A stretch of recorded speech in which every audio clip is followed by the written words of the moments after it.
मी गीतांजली केकरे group of media channel मध्ये आपलं सहर्ष स्वागत करते।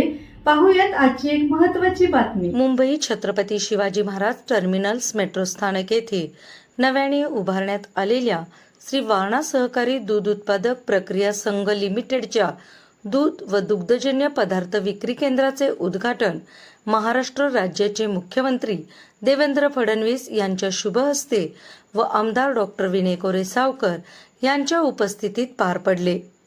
मुंबईसारख्या मोठ्या ग्राहक वर्गापर्यंत वारणेची दर्जेदार उत्पादने पोहोचविण्यासाठी हे विक्री केंद्र महत्त्वाची भूमिका बजावणार आहे।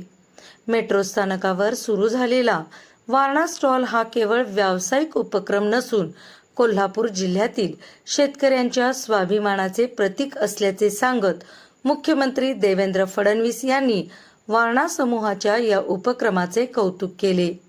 वारणा समूहाने दुग्ध व्यवसायाबरोबरच शेतकरी आणि महिलांच्या सक्षमीकरणासाठी केलेले कार्य हे देशासाठी आदर्श असल्याचे सांगत मुख्यमंत्री देवेंद्र फडणवीस यांनी वारणा परिवाराचे अभिनंदन केले। ग्रुप ऑफ मीडिया चॅनलला लाईक करा, सबस्क्राईब करा आणि शेअर करा।